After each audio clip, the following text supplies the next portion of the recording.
di bareng no resepsi, ngenteni khitanan. Lah akhirnya keribetan. Mayoran ae biasa, ora usah ngenteni khitanan. Misale gede dhuwit digedhe sebelah wis mangan. Ora usah ngenteni khitanan, ora usah ngenteni napa? Resepsi. Keribetan napa? Lho ora kuat loro-lorone ora apa-apa. Kados Nabi Ibrahim kan ngoten nggih, wonten tamu malaikat langsung sebut di Qur'ane, faja'a bi ajlin hanid. Langsung di sebelahna napa pedhet. Iku mayoran to ora? Mayoran. Jadi aja sampai dak bus solihin watake wong soleh iku kalah enak ambek watake wong dolim. Kok wong soleh di kecenderungan seneng wong napa? Dolim. Ya aja terus nak terus mari mati. Selain ra kuat maksudnya karuan ra kuat tuh karuan sebabnya ora karuan. Mau sampean roh ben roh bahwa semua ini demi kalimat napa tauhid. Mulane mayoran dibakas jejer Ka'bah. Niku ja'alallahul Ka'batal Baital Harama qiyamal linnasi wasyahrul harama wal hadiya wal qalaid. Terus zalika li ta'lamu annahu ya'lamu ma fis samawati wa ma fil ard. Mayorane wong Islam ndak ape-apa oleh paling ben roh nak kabeh nikmat iki minau wa. Ya kok kembaline ilau wa. Misalnya kue mangan, wong Islam nak mangan ndak ape-apa ben kuat ibadah. Ndak ape-apa. Artinya kalau tauhid wis bener kok mangane ya ben kuat ibadah. Engko misalnya anak mbok jajakno seneng ben seneng ngaji. Ndak ape-apa. Wong saleh orientasine ndak ape-apa. Misalnya anak mbok jajakno seneng, engko ben seneng ngaji. Lha iku jenenge walakin jihadun wa niyatun. Ujung-ujunge niatem iki sing mengawal prilakune Dadi mbok jajakno enak tapi niate ben seneng ngaji. Jadi kula suwun mulai saniki bojomu servis ben seneng ngaji. Lah wis kliwat yo, ora watakmu kan wis. Nak bojo kula dereng kliwat mulai pertama rapi tak ngandani. Piye wae aku sok ben anak kowe langsung nomor 7 wis ra iso ditawar. Piye wae ke anake wong iku anakku wis ra iso mbok tawar. Tak tanam tenan. Endi ana cerita Nabi bakas bojo ra ono. Siti Hajar ngewangi bangun Ka'bah disebut Quran disebut Ismail tok tak bombardir pokoke bendene ora anak. Mandi nganti sakniki gak pede ngadepi anak es. Angger lapor anake nakal dekne kecewa semenenge mesti dibela bapak dekne saenul yakin hakul yakin. Saenul yakin hakul yakin. Dan yo ora tahu pancen pokoke nek konflik be anak aku yo ora salah benere pokoke mesti bela anak saya. Ya mungkin saya terlalu tapi itu daripada aku ora konsisten. Artinya cara teori militer sekali saya trader pisan kan dekne biar gak mesti kan repot kan itu kan merugikan saya. Jadi aku ora soalnya tetep lah ada jadi aku tapi ojo tiru iki cerita mawon iki cerita betapa fanatik saya pada anak. Kok kabeh nabi dengan apa fahab li milladunka waliyah yarisuni wa yarisu min ali Yaqub sing dijaluk tetep yuk turunan anak lanang. Rabbi habli min ladunka dzurriatan thayyibah. Jaluke anak turun sing saleh. Jarang nabi bakas bojo. Lah saiki kiai-kiai udah senengane kepen di bojo sing nurut. Lali gak nyebut kepen anak nurut lah, bojone nurut anak nakal-nakal. Mergo klirune senengane kok orientasine kepen di bojo nurut nyenengno wong lanang. Mboten ate kula ndonga mboten. Pengen di anak sing nurut. Misalnya dia anak 5 nurut mbek kowe, sak omah 6 bojo sitok minoritas wedi ya nurut. Karena anak 5 nurut kowe bojo minoritas ya. Sak omah wong 6. Lah anak 11 nurut kowe kabeh, tambah minoritas kan. Tapi lho kula seneng lho mbek bojo kula, cuma itu tadi sudah saya didik supaya anak itu nomor 1. Mergo anak niki sok ben sing ndongano. Mulane ning hadis ora nyebut bojomu illa min salasin sedaqatin jariyatin au ilmin yuntafa'u bi awaladin sholih. Ora usah mbok takokno. Kok bojo ora dilebokno Gus? Ora usah takokno pokoke. Kula nate ditakoki santri. Gus kenapa ning hadis ora bakas bojo? Bojo iku ora ana cara Quran, sing ana iku anak. Maksudnya piye Gus? Maksudnya kira goblok tak terangno. Maksudnya ngene lho, misale kula mati ti. Wis anak kula misale Hasan. Hasan kan ndongakno kula, berarti Hasan ndongakno wong tuane kan. Engko bojo kula mati, ya Hasan ndongakno ibuke kan. Paham nggih? Lho nggih artine bojo tetep entuk ora usah ngenteni bojo. Kula mati kan didongakno anak kan. Engko bojo kula mati. Didongakno anak kan. Artinya bojoku entuk ya mergo pada akhirnya bojoku ibu kan bagi anaknya kan ibu. Lah terus kowe kepengin misalnya ngene Ruhin. hukum ora kan tapi. Misalnya rohen mati, arep-arep didokari bojone. Lah nek dirabi wong. Lho kan akeh kan rondo dirabi wong kan akeh. Engko bojone sing lanang mati nek rabi meneh. Terus iku bojone sapa? Nah anak ra iso selawase anake iku sirine kena Nabi ra nyebut bojo. Sing jamin nek ejek bojone sapa? Nah anak. Ya anake terus ila yaumil qiyamah kan. Sale ke mati, ruhen arep-arep didongakno bojomu. Wong iso urip bae bojone sing dirabi wong.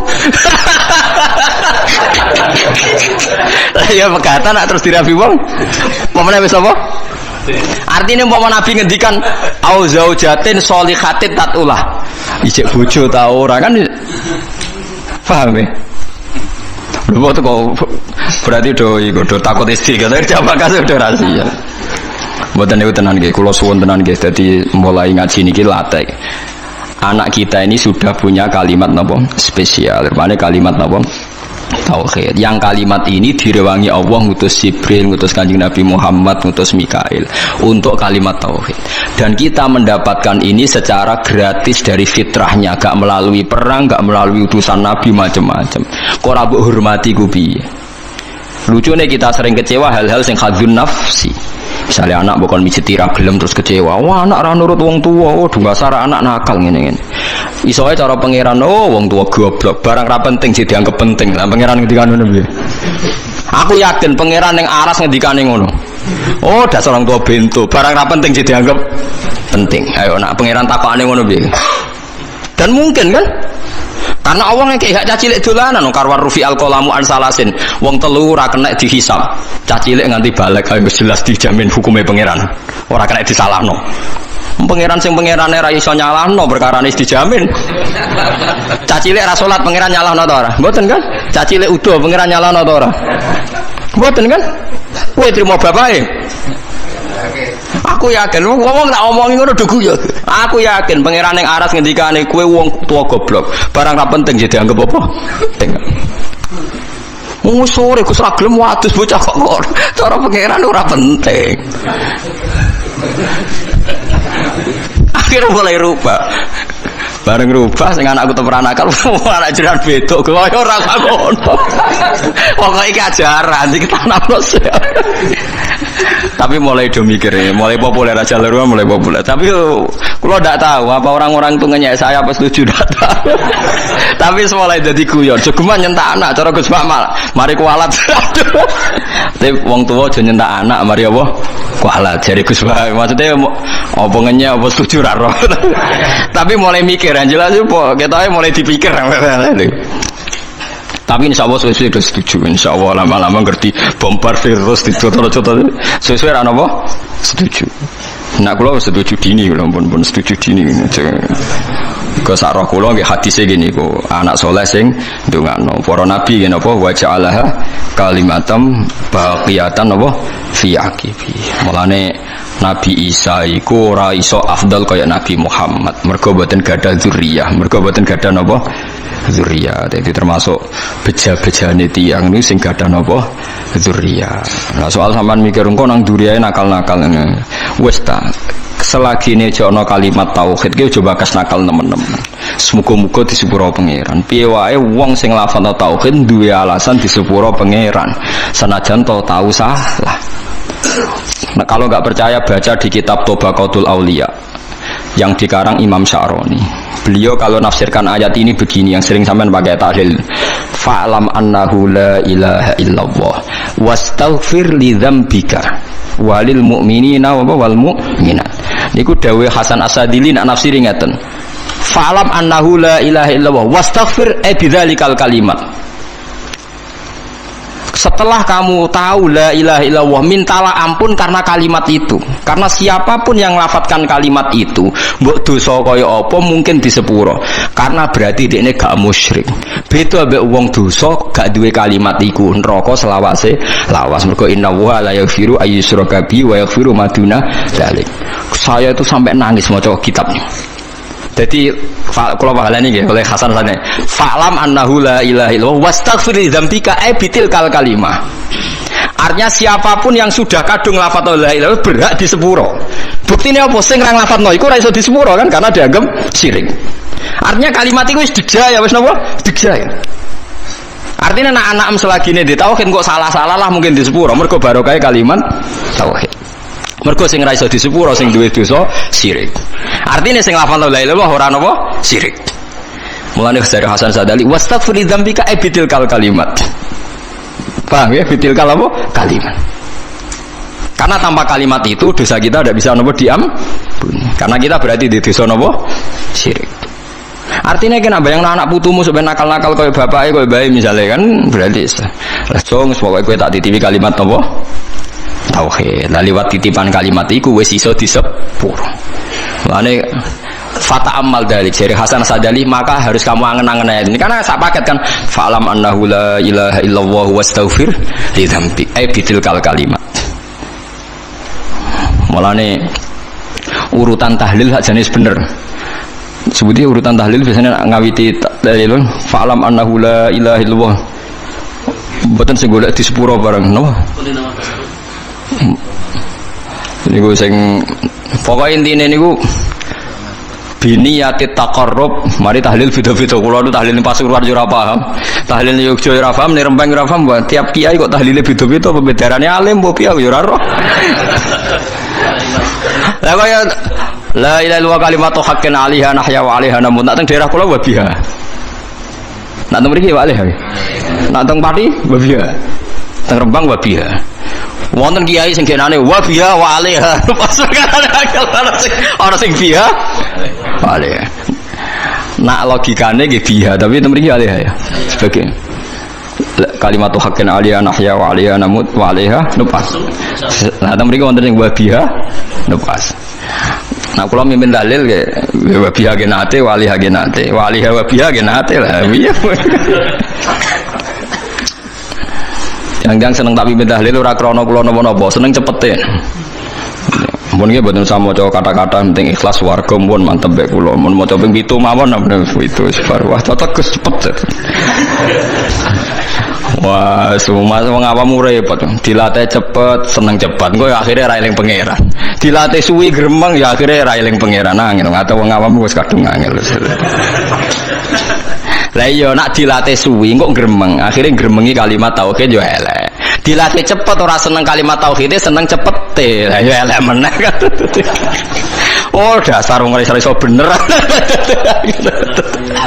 wes likulli ummatin niku tetep kedhe saben-saben umat jalna gawe sapa ingsun mansakan enggo ibadah bi fathhisin wa kasriha mansikan syariatan tegese syariat hum kang utawa wong akeh nasiku wong sing nglakoni ning syariat utawa ing mansak amiluna tegese nglakoni kabeh bihi bil mansak kabeh umat itu tak gawe tatanan sing beda sing dadi aturane fala yunaziuna kamu kodho geman nentang sapa ngakeh ka ing sira yuradu den karsana bi iklan dawuh la yunaziuna ka padha la tunazihum tegese aja nentang sira Muhammad hum ing kula ummah fil amri ing dalam urusan apa wae nak teng mriki amri dabi hadis tegese urusan sesembelian isqalu nalikane ngucap sapa wong akeh ma qatallah mau te perkara qatala kang mateni sapa Allah iku ahakul we berhak antak kulu ento mangan sira kabeh ing ma qatallah mimma dibanding perkara qatal tum kang mateni sira kabeh oleh kurang ajar dadi wong kafir ya cerdas-cerdas mat nak wedhus mati sing mateni sapa mat Allah nah ana wedhus mati langsung lho sing mateni sapa mat Allah agamamu aneh mat sing dipateni Allah langsung haram sing dipateni lewat tangan manusa halal kudune sing mati langsung ku sing halal mergo sentuhan Tuhan langsung ngono ora kacer ta wes sing lha ya umpama logikane manusa iku kamu toleransi logika itu kan masuk akal juga kan mergo sing dipateni Allah langsung kok haram sing dipateni manusa halal iku aneh cara wong kafir napa aneh lah wis kacau mulane jare Kanjeng Nabi jare pangeran ngendikane pangeran aja urusi mat cangkeme wong kafir perkara iki kadang wong kafir nak ngomong nggih masuk akal lah mulane ku digateno cangkeme wong-wong iku watulan aja-aja sira ila rabbika maring pangeran sira ila dinihi tegese maring agamane Allah innaka satamne sira iku ala hudan ing atase petunjuk dine tegese agama mustaqimin kan jejeg wa in jadalu lamun maidu sapa ngakeh ka ing sira fi amridin ing dalem urusan agama fakul mongko ngucap sira Allahu ta'ala alamu dat sing luwih pirsa ta sing pirsa bima kan apa tak maluna kang lakoni sira kabeh fa yajazikum mongko males sapa hukum sira kabeh alaihi ngatasi mata malun wa hadza utawi iki ku qoblal amri sedurunge den perintah bil kita lan perang Allahu ta'ala yahkumu nguputumi sapa Allah benakum Allah sing gawe keputusan benakum ayyuhal mukminun wal kafirun yaumal kiamat ing dalam dina kiamat fima ing dalam perkara kuntum kang ana sira kabeh fi ing dalam ayu tahtalifuna sira kabeh biayakula gambare araf yen to tahtalifuna kang sulaya sira kabeh biayakula manane ikhtilaf bi biayakula gambare araf yen to ngucap sapa kulun saben-saben suci minal fariqa ini sanging kelompok loro khilafa qaulil akhar kelawan bedane pengucapan sing liya pokoke wong khilaf ku sementing asal beda alam tak alam ana ora ngerti sira al-istifham fil takrir kono temono hukum anna wa ing satuna wa taala ya alam bersa sapa Allah mak ing apa wae fis sama ing dalem langit wal ardi lan bumi inna dalika sak temene mengkon-mengkon kabeh kena apa Allah kok pirsa apa sing langit bumi mergo sedurunge digawe wis ditulis ning Allah napa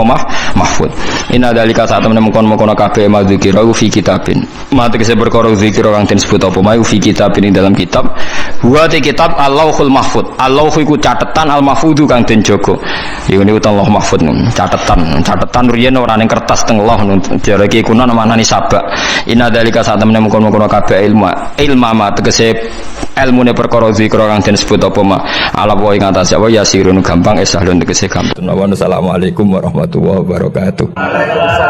Jadi kalau Harun Rasid pas ngaji sebagai santri, tapi kalau Imam Malik ngurus KTP ya sebagai rakyat, ya antri, ya beliau yang datang. Jadi itu sudah ada percontohan hubungan yang sangat elegan, yang sangat saling menghormati antara seorang umara, yaitu zaman itu Harun Ar-Rasyid dengan Imam Malik. Padahal kitab Muwatta itu kitab yang sangat luar biasa. Akhirnya suatu saat anak-anaknya Harun Rasyid itu disuruh ngaji. Niku penggaweannya niku pekerjaannya itu suruh bawa kendinya Imam Malik kalau mau wudu. Pernah suatu saat Imam Malik wudu, yang mengucurkan air itu putranya Harun Ar-Rasyid. Hanya dikucurkan ketika membasuh wajah dan tangan. Pas Harun Rasyid lewat, dinasihati juga. Halla ghusal taqodamaihi. Harusnya kamu tidak hanya mengucurkan untuk wajahnya, juga untuk kakinya. Itu anak seorang presiden.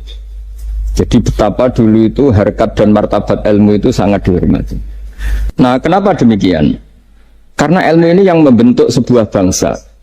Jadi kalau kita berpikir jernih ya, oke, kita ada BNN ya, polisi yang nangani narkoba, terus ada beberapa jabatan atau institusi negara yang bisa mengawal kecurangan, misalnya ada KPK, ada BPK dan sebagainya. Tapi tanpa masyarakat dibentuk kiai dan dibentuk norma-norma agama, itu capek. Mayoritas orang tidak mencuri, itu ya barokahnya dididik kalau mencuri itu dosa, kalau nanti masuk neraka. Sebelum ada KPK dan BPK, itu orang tidak nyuri ya sudah banyak. Karena memang nggak nyurinya itu faktor agama, bukan karena takut KPK. Artinya tanpa agama, tanpa nilai-nilai norma, itu nggak bisa kebayang Indonesia. Karena orang nanti nggak maksiatnya atau nggak salahnya itu takut aparat, bukan takut Tuhan. Makanya kalau guyonan anekdot khas itu, ada orang melanggar rambu-rambu, ketangkep polisi. Kamu tidak tahu kalau ini larangan? Ya tahu Pak. Kenapa tetap melanggar? Karena tidak tahu Bapak di sini. Itu menunjuk polisinya. Itu khas Indonesia. Jadi kalau nggak melanggar itu karena takut aparat, bukan karena kesadaran hukum. Tapi kalau urusan rambu-rambu itu seperti itu. Tapi kalau urusan orang nggak zina, nggak maling, nggak korupsi, itu hampir mayoritas orang Indonesia itu karena takut azab Allah atau takut dosa. Sehingga di desa terbelakang yang nggak terjangkau polisi atau di daerah-daerah yang sangat terpencil, itu perilaku leluhur, yaitu tidak nyuri, tidak zina, tidak apa, itu ya tetap jalan. Karena mereka memang dididik oleh agama. Sehingga keinginan kita terbesar adalah bahwa sesuai konsep Imam Ghazali, al ulama wal umara tau'amani. Jadi ada sinergi lah antara ulama dan umara. Dulu biasa raja-raja itu ngaji sama ulama. Tapi ulama juga biasa antri di kerajaan untuk ngurus administrasi negara. Jadi beliau-beliau ya bisa sebagai rakyat, tapi juga sekaligus sebagai guru. Karena beliau-beliau ini orang-orang yang bisa menanggalkan egonya. Lalu kenapa kerajaan dulu itu begitu kuat? Ada contoh paling populer dalam mengelola negara, yaitu Umar bin Khattab. Itu Sayyidina Umar bin Khattab, itu bajunya, jubahnya itu ada 12 jahitan, saking jeleknya. Jadi saking jeleknya itu 12 jahitan. Ada pernah seorang kiai yang cerita, ketika Baitul Maqdis itu ditaklukkan oleh pasukan Umar, itu beliau harus naik onta dari Madinah sampai Yerusalem. Karena kerajaan yang ditaklukkan itu membayangkan Umar itu seorang presiden, seorang khalifah, pasti wah. Itu ternyata pas sampai gerbang Yerusalem itu Umar itu yang nuntun onta. Karena ketika onta itu hanya satu, sama pengawalnya bilang, saya mau naik onta asal gantian. Ya 2 kilo Umar naik, 2 kilo ajudannya yang naik sampai Pak. Lepas mau pintu gerbang itu pas giliran Umar yang nuntun. Kata ajudannya, kali ini jenengan yang naik saja. Enggak, saya enggak mau bohong. Jadi yang disambut ya ajudannya. Karena ajudannya pakaiannya lebih bagus dan Umar pakai tadi jubah yang berjahit 12. Jadi betapa orang-orang dulu itu ketika jabat itu malah tasawuf. Karena tadi dipandu oleh agama. Setelah itu ada beberapa sahabat yang usul. Ada pesta gitu karena ini hari kemenangan. Kata Sayyidina Umar, Inna Allaha ta'ala ayyara qauman faqala adhabtum thayyibatikum fi hayatikum ad-dunya wastamta'tum biha. Di antara kritik Allah kepada orang-orang yang enggak benar adalah jatah kenikmatan kamu sudah kamu habiskan di dunia. Maka di akhirat sudah ada jatah. Maka kata Umar, astabqi thayyibati.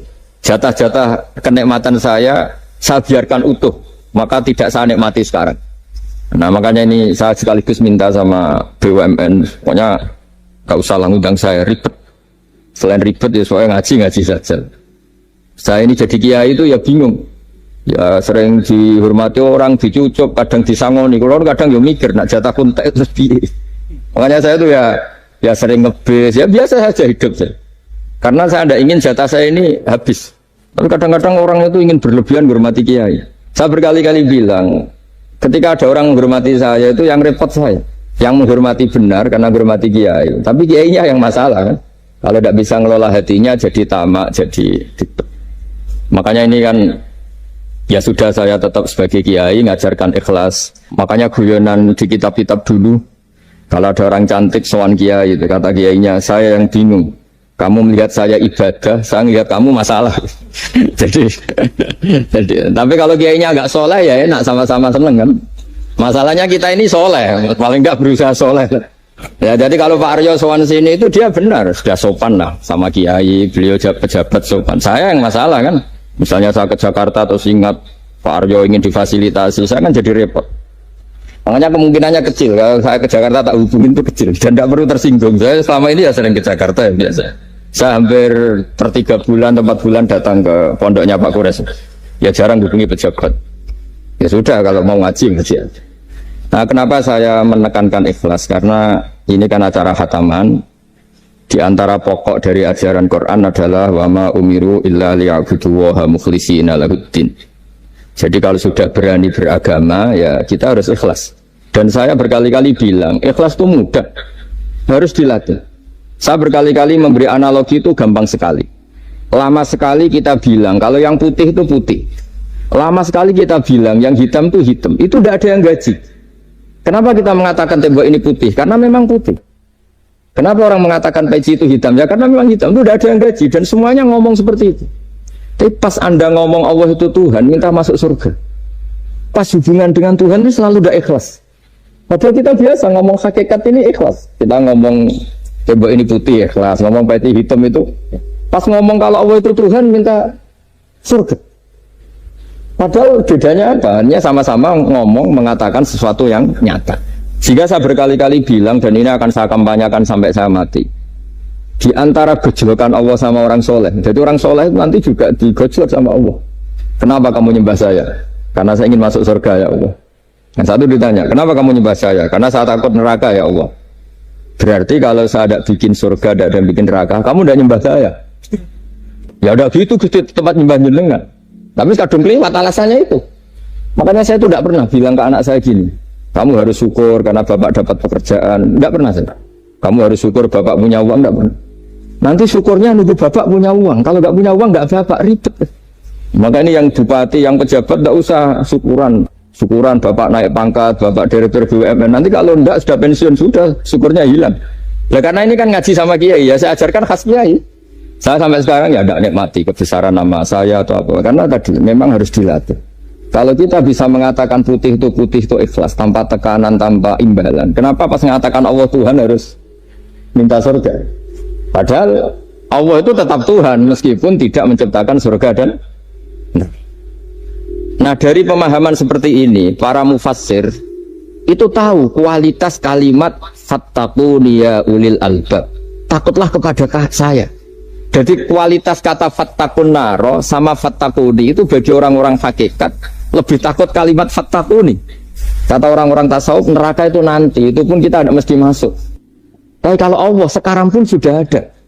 Jadi kalau cara berpikir orang tasawuf gini, ini karena Pak Bima mesti gak pernah belajar tasawuf, karena belajarnya nyari uang gitu. Makanya ini tak ajari cari tasawuf. Tadi sudah tak gojlok, harus ngapalkan Quran katanya. Kalau cara berpikir tasawuf itu gini, surga dan neraka itu muajalah, itu nanti. Kamu nyembah Allah ingin masuk surga, takut menghindari maksiat atau takut sehingga tidak maksiat karena takut neraka. Dan surga itu simbol ridhonya, neraka simbol bencinya, sukhtunya Allah. Terus kata orang-orang tasawuf cara berpikir, Allah itu sudah ada sekarang, mulai dulu sampai sekarang Allah sudah ada. Kalau Allah sudah ada berarti Allah sekarang ya bisa berstatus ridho ke kamu atau berstatus benci ke kamu. Kenapa takutnya nanti? Wong Allahnya sekarang kok takutnya? Ya sekarang juga. Kamu harus amal tuh nakdan. Nakdan tuh cash. Allahnya ada sekarang ya ibadahnya harus ada sekarang. Makanya kata orang-orang tasawuf, andaikan Allah tidak bikin surga atau neraka ya saya tetap nyembah karena surga itu simbol ridhonya. Bahwa surga itu nyata ada, iya nyata ada. Dengan segala fasilitasnya itu nyata. Tapi bahwa surga itu tetap kamu masuk surga karena cari ridhonya Allah. Kalau Allahnya sudah ada, berarti ridhonya sekarang sudah ada. Harus kamu cari sekarang, jangan nanti. Sehingga kadang-kadang orang yang ingin masuk surga itu ya kelasnya kelas amatir. Masyhur itu. Ada seorang wali masuk surga ketemu Allah ditanya. Karena wali ini biasa mensafaati murid-muridnya. Ya Allah, kenapa murid-murid saya tidak kelihatan sowan jenengan? Murid-murid kamu ingin masuk surga karena ingin makan enak, punya bidadari cantik-cantik itu di sana. Tapi mereka lupa saya. Jadi akhirnya di surga tapi nggak ketemu Tuhan. Karena inginnya ya sudah trauma punya istri jelek, cerewet. Banyak loh orang yang masuk surga itu yang agak kacau. Enak sudah surga. Nanti di sana nggak usah sholat, nggak usah puasa. Jadi sholat yang sekarang nggak ada problem. Jadi banyak itu orang-orang Islam yang Islamnya mungkin imannya amatiran. Wah enak masuk surga, nggak ada subuh lagi, nggak ada puasa lagi, bebas. Itu kan kurang ajar betul. Jadi ibadah itu dianggap problem. Bandingkan di cerita dunia wali itu ada wali bertanya gini, ya Allah apa di surga itu ada sholat? Ditanya sama Allah, kenapa kamu tanya gitu? Kalau tidak ada sholat mendingan saya ada di surga. Dia tidak bisa bayangkan ada kenikmatan di atas sholat. Nah kalau jangan kan nggak bisa membayangkan kalau di surga masih disuruh sholat. Sampai sekarang aja kita tahu berhentinya sholat itu kapan. Kalau sampean tanya gitu, kalau ingin berhenti sholat nggak wajib, majnun, jadi orang gila langsung nggak wajib. Jadi artinya harus dilatih ilmu-ilmu tasawuf seperti ini supaya hidup itu nyaman. Hidup itu nyaman. Dulu Pak Imam ini ada Pak PJ Rembang ini. Itu dulu ada seorang raja didatangi ulama. Gimana cara saya tidak nikmati jadi seorang raja? Ulama itu nasihatinya gampang. Dia omongin gini Pak Arya. Pak Raja, kalau kamu di Sahara, di padang Sahara, kemudian Anda kehausan. Kalau tidak minum satu gelas air, Anda mati. Apakah? Terus kemudian yang punya air bilang gini, kamu tak kasih air, tapi syaratnya kerajaannya kasihkan saya. Kamu kasihkan apa milih mati? Wah ya milih dikasih air. Mendingan nggak jadi raja tapi hidup. Terus la tafrah bimulkin la yusawi ka'samain. Kamu jangan bangga dengan satu kekuasaan, dengan satu kerajaan yang nilainya sama dengan segelas air. Akhirnya dia terjadi raja yang soleh karena ternyata apa? La yusawi ka'samain, tidak sama atau ya nilainya itu masih kita-kita yang rakyat yang tidak jabat. Misalnya masyarakat, itu ya harus berpikir gitu. Orang nggak jadi bupati tetap hidup, nggak jadi pegawai BUMN tetap hidup. Tapi kalau nggak minum air itu mati. Dan rata-rata rakyat itu bisa minum air. Artinya apa? Kita dan mereka itu sama-sama punya nikmat yang pokok, yaitu satu rumpi, nikmat yang bisa mempertahankan kehidupan. Jadi nikmat selain itu tidak pokok. Sehingga orang itu bisa jadi wali. Jadi ini resep jadi wali. Jadi wali itu udah harus tirakat dalail, terus gak pernah makan nasi, itu enggak, itu keberatan. Jelas sebagai ibu nggak mau itu, mesti nggak mau itu, mesti nggak mau. Ya nggak mau, ya nggak bakat, jadi sudah pasti nggak mau. Karena ini saya tahu banyak tentang beliau. Pak Aryo itu bin selamat dulu, abahnya itu ditobatkan Gusmi, dimengertikan agama oleh Gusmi. Karena beliau ingin tetap mencintai Kiai, itu korbannya saya karena Gusmi meninggal, terus mahabbahnya diarahkan ke saya. Tapi saya berdoa supaya diarahkan ke banyak kiai lah, supaya saya tidak jadi objek sasaran ini. nanti juga repot ini. Saya itu sering disewani orang dari Kalimantan, Sulawesi, saya ingin idolakan jenengan, saya ingin dekat dengan jangan. Saya sudah lah pakai kiai lokal di sana aja, jadi sampai tidak ganggu saya. Terus kiai lokal di sana juga tidak mahjub oleh saya, kata. Saya teruskan. Jadi dulu para raja itu dilatih oleh ulama, termasuk dilatih begitu. Kamu punya kamar 1000, kalau tidur per 5 menit ganti kamar, karena eman sudah dibikin kok nggak dipakai. Nggak juga, punya kamar 1000 yang dipakai hanya 1. Ngapain punya 1000 yang dipakai hanya, punya baju 1 lemari yang dipakai hanya 1. Apa mentang-mentang bajunya 5 terus pakai rangkepan sampai 5. Punya mobil 5 yang dipakai ya. Jadi orang dulu itu dilatih begitu.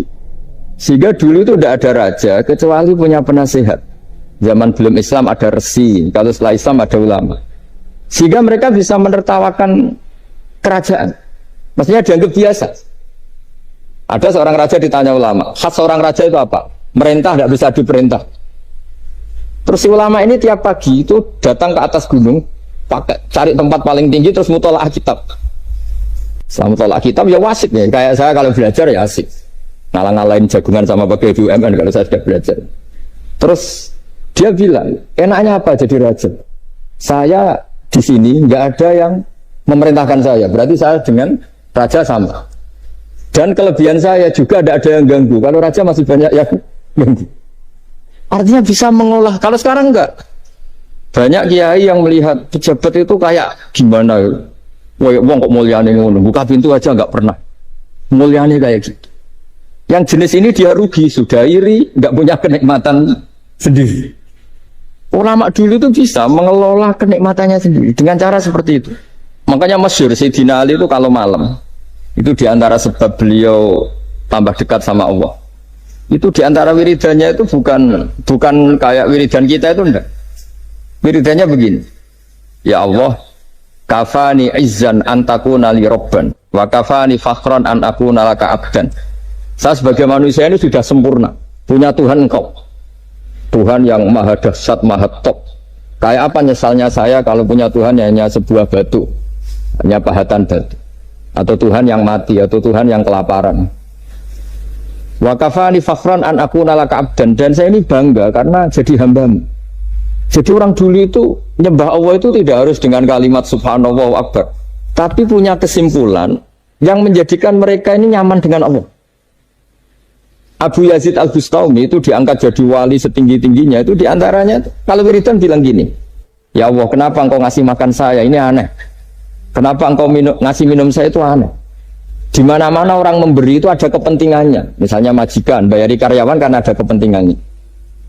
Malah kalau di fikih itu agak absurd. Fikih itu hubungan suami istri itu agak kacau kalau dalam fikih. Lelaki itu tidak wajib nafkah istrinya kalau tidak ngasih. Jadi kayak agak-agak transaksi. Dan istrinya punya hak nggak mau diajak kalau nggak dikasih nafkah. Jadi makanya dulu Mbah Mun kalau ngajar saya fikih itu ngajari wong perhitungan. Jadi maksudnya mau ngambil bojo kok perhitungan. Tapi di mana-mana hubungannya orang itu begitu. Wong kenal kiai, nak orang loro kiai diatur ngene iki ora marem. Singkat cerita Bu Yazid itu ya Allah engkau zat yang luar biasa. Engkau tidak butuh saya tapi ngasih saya. Ini fenomena aneh. Di mana-mana orang ngasih itu ada kepentingannya, apalagi pilkada. Wah, itu tambah banyak kepentingan. Artinya dia bisa mensifati Allah dengan cara yang nggak kebayang orang lain. Allah itu tidak butuh kita. Tanpa kita sudah jadi Tuhan, tapi ngasih apa ya Allah alasan kau mengasihi saya? Wong saya engkau tidak butuh saya. Di mana-mana orang ngasih itu kan karena butuh. Misalnya kamu ngasih anak, apapun alasan ikhlas Anda ini karena nyaman. Anak ini menjadi hiburan. Tetap seneng ya. Ada unsur kamu itu dapat timbal balik, setidaknya seneng. Atau ngasih rival politik kamu, setidaknya ya karena safety lah kata tadi Pak Ari. Bergabung tak teman-teman. Pokoknya ada kepentingan. Tapi Allah ini zat yang nggak punya kepentingan, kemudian tetap ngasih. Dari situ terus dia punya cara mencintai Allah.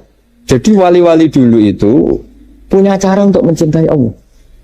Dengan cara seperti itu. Makanya ada wali yang nangani orang-orang macam-macam.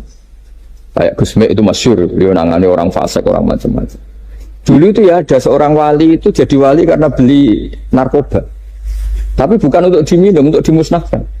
Tapi kalau sekarang nggak mungkin karena narkoba harganya sudah miliaran, triliunan. Kalau dulu mungkin. Jadi ceritanya itu kampung dulu kan terpisah-pisah oleh gunung, oleh apa. Singkat cerita si wali ini setiap ada bandar narkoba dulu pakai homer kalau dulu arah. Dibeli sama dia. Dibeli setelah agennya pergi dilarungkan pokoknya dibuang. Begitu terus. Suatu saat si pengedar narkoba ini heran. Kampung situ itu selalu tak kirimin homer kok gak ada yang mabuk. Tapi dibayar cash. Malah seorang ini meninggal wangi. Ternyata dia tidak ingin kampungnya itu mabuk sehingga dicegat di jalan supaya homer ini tidak sampai ke kampung. Nah, sekarang kan tidak mungkin narkoba semahal itu. Tapi apapun itu kembali ke ulama dan umaro. Alhamdulillah di Indonesia itu ulama ya mati-matian supaya generasinya tidak terlibat narkoba dengan cara ditakutkan neraka. Umaro juga melakukan itu dengan cara ditakutkan penjara. Ini yang kita sama-sama ulama wal umaro apa? Tahu aman. Kita kerjasama dengan kapasitas masing-masing.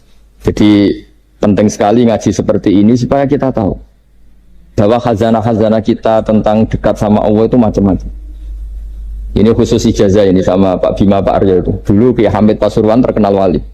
Dan di antara wirid dan dzikir wal filin ada beberapa kata yang dari Kiai Hamid. Jadi dzikir wal filin itu kalimatnya utamanya dari Gusme Mbah Ahmad Siddiq, tapi ada beberapa kalimat yang dari Kiai Hamid Pasuruan. Saya tahu banyak lah karena bapak saya juga temannya Gusme dan mbah saya kandung sepupu sama Mbah Hamid. Itu kalau ada orang sepuh-sepuh Pak Bima kayak jenengan Pak Aryo disuruh ngapalkan Quran. Ya mereka protes. Masa saya hafal Pak? Sudah lah pokoknya ngapalkan. Ada yang 2 juz mati, 1 juz mati. Karena ya sudah sepuh. Suatu saat ada ulama yang tanya, kenapa Mbak Hamid? Biar kamu dalam perjalanan di dunia tercatat ini bercita-cita hafal Quran. Sehingga kalau mati berstatus man salaka tariqan yaltamisu fihi ilman sahalallahu lahu tariqan ilal jannah. Orang yang mati berorientasi ingin ngaji. Tapi kalau kamu tidak punya orientasi ngaji kan di otak kita andaikan direkam Allah. Loh, coba hati kita andaikan direkam Allah. Ingin kaya, ingin punya gunung, ingin punya Alphard, ingin punya ini itu. Coba kalau itu nanti disetel di akhirat. Tapi kalau kamu ingin ngapalkan Quran kan setidaknya pas disetel udah keren. Ingin hafal Quran, meskipun tidak hafal-hafal gitu. Ingin hafal itu. Meskipun nanti kalau malaikatnya drengki ditambah meskipun. Tapi insya Allah malaikat ada yang drengki. Tapi andaikan kita nanti tidak punya cita-cita ngaji, itu rekaman kita hanya itu. Ingin mapan, ingin kaya, ingin menguasai dunia. Betapa malunya kita kalau rekaman itu kita dengar di depan Allah. Padahal nanti niat ini yang dihitung. Famangkarat hijratuhu ilallah wa rasulih fa hijratuhu ilallahi wa rasulih. Orang yang orientasinya hijrah itu meninggalkan yang buruk menuju yang lebih baik hanya untuk Allah dan Rasul, maka ya dihitung ke sana. Jadi misalnya Pak Bima, Pak Aryo ngapalkan Quran, hafal-hafalnya. Tapi berarti perjalanannya ini mencari ridhonya Allah, itu ditulis. Tapi kalau kita orientasinya ingin mapan, ingin sejahtera, ya ditulis. Ini ingin punya rumah 2, ingin punya rumah di berbagai provinsi. Ini coba kalau itu nanti direkam. Terus ditanya Allah, inginnya kamu apa sih di dunia? Dan itu bisa menjadi status kita. Ngeri kan? Kita ketemu Allah dengan status tidak pencari Allah dan Rasul, tapi pencari kemapan. Itu cara Mbah Hamid untuk mendidik supaya orang itu orientasinya kepada Allah dan Rasul. Disuruh ngapalkan. Ini Pak Aryo cerita, bapaknya hanya disuruh ngapalkan apa? Rabbana dalam ulum. Itu semalam nggak hafal.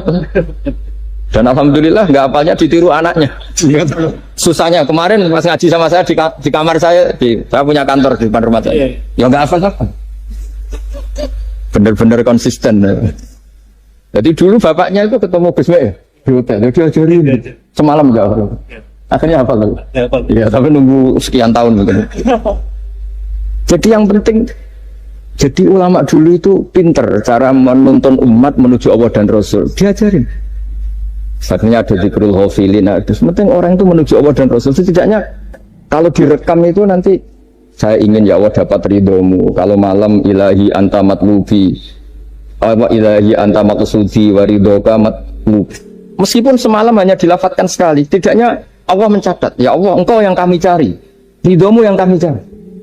Kalimat itu kalau terulang-ulang itu menjadi mental dan lama-lama jadi status. Daripada sebelum tidur, kapan ya sugih? Jare Pak Bima, kapan gak jadi anak buah? Mbok nanti yang menteri ya mikir, semoga gak kena reshuffle. Gitu terus pikirannya. Nah ini kan kalau ngaji saya menyinggung, yang salah ada saya, sing ngongkor ngaji sopo. Saya makanya saya santai saja. Samaan kecewa malah bagus karena nggak ngel-ngelo saya lagi. Saya dalam hal ini itu anut mazhabnya Imam Syafi'i. Imam Syafi'i itu saya punya kitab namanya Diwanus Syafi'i. Itu kalau orang nggak senang tuh paling bagus baca. Pak Imam Syafi'i separuh kampung nggak seneng jenengan. Ya bagus lah. Kalau nggak seneng nggak akan utang duit, nggak pinjam mobil.